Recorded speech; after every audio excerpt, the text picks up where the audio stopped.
रात्रीची वेळ, आजूबाजूला सामसूम आणि जमिनीच्या 10 फूट खाली काळोखात कुणीतरी श्वास रोखून बसले. खोदकामाचा तो मंद आवाज वर कुणालाच ऐकू येत नाहीये. वरच्या जगात लोक गाढ झोपलेत, पण जमिनीखाली नवी मुंबईच्या काळजावर एक असा कट रचला जातोय जो उद्या देशाच्या हेडलाईन्स बनणार आहे. 13 नोव्हेंबर 2017 जुईनगरची बँक ऑफ बडोदा उघडली जाते. मॅनेजर लॉकर रूमचं ते अवाढव्य लोखंडी दार उघडतो आणि एका क्षणात त्याच्या अंगातून भीतीची लकेर धावून जाते. समोरचं दृश्य पाहून त्याला वाटतं की त्याने एखादं भयानक स्वप्न पाहिलंय.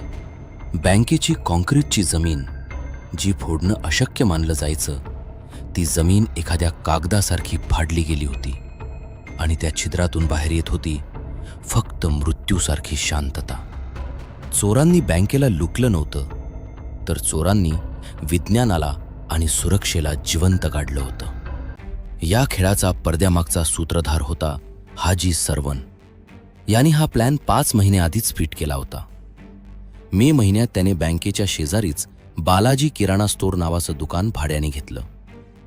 आजूबाजूच्या लोकांना वाटलं बिचारा माणूस पोटा पाण्यासाठी आलाय, पण त्या दुकानाच्या साखरेच्या गोण्यांमागे पोत्यात साखर नव्हती, तर तिथून बाहेर येत होती बँकेच्या पायाखालची माती.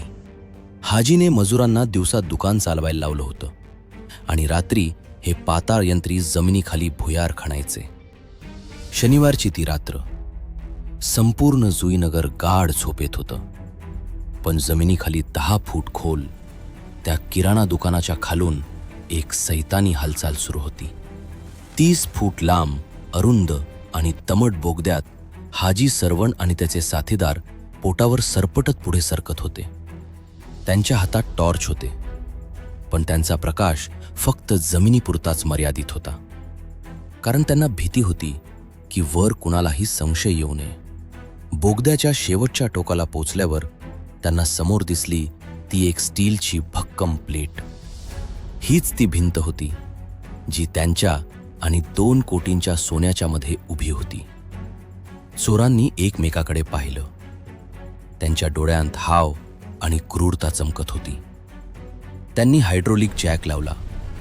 शांत रात्रीच्या शांततेत फक्त यंत्राचा कर्कश आवाज येत होता. शेवटचा एक मोठा प्रहार झाला आणि अचानक कॉन्क्रीटची जमीन फाटली.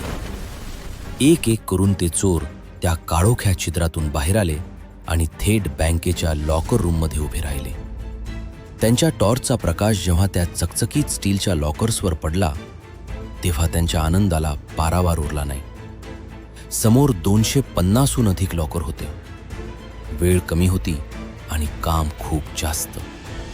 चोरांनी गॅस कटर बाहेर काढले नाहीत, कारण धुरामुळे अलार्म वाजला असता. त्यांनी जड हातोडे आणि पहारीने लॉकर्सवर वार करण्यास सुरुवात केली. ठणठण असा धातूचा आवाज त्या बंद खोलीत घुमत होता. एक लॉकर तुटला. त्यातून सोन्याचे हार बाहेर आले. दुसरा तुटला. हिऱ्यांच्या अंगठ्या चमकू लागल्या. चोहीकडे विखुरलेलं सोनं, उघडी पडलेली कपाटं आणि वातावरणात पसरलेला त्या मजुरांच्या घामाचा वास. तो सीन एखाद्या भयानक स्वप्नासारखा होता. त्यांनी घाईघाईने ते सोनं पोत्यांमध्ये भरलं. जाताना त्यांनी बँकेच्या CCTVचा DVR उपटला आणि त्याच बोगद्याच्या तोंडात पुन्हा शिरले. ज्या वाटेने ते आले होते त्याच काळोखात ते पुन्हा गायब झाले. मागे उरली होती फक्त रिकामी झालेली लॉकर रूम आणि चोरांनी मुद्दाम सोडून दिलेली पाण्याची बाटली. जणू ते पोलिसांना सांगत होते की आम्ही आलो, आम्ही पाहिलं आणि आम्ही जिंकलं. सोमवारची ती सकाळ. गुन्हे शाखेचे अधिकारी जेव्हा त्या भुयारात उतरले तेव्हा त्यांना धक्काच बसला.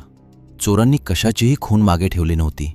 सिमेंटचे तुकडे आणि मातीशिवाय तिथे काहीच नव्हतं. एकही फिंगरप्रिंट नाही, एकही विसरलेली वस्तू नाही. जणू एखाद्या अदृश्य शक्तीने हे काम केलं होतं. पण गुन्हेगार कितीही हुशार असला तरी तो निसर्गाचा एक नियम विसरतो. गुन्हा कधीच पूर्ण नसतो. नवी मुंबई पोलिसांनी याला एक पर्सनल चॅलेंज म्हणून घेतलं. 10 विशेष पथकं तयार झाली. पोलिसांनी त्या बालाजी स्टोअरचा कोपरा शोधला. तेव्हा कचऱ्याच्या ढिगाऱ्यात पोलिसांना एका कागदाचा जळालेला तुकडा सापडला.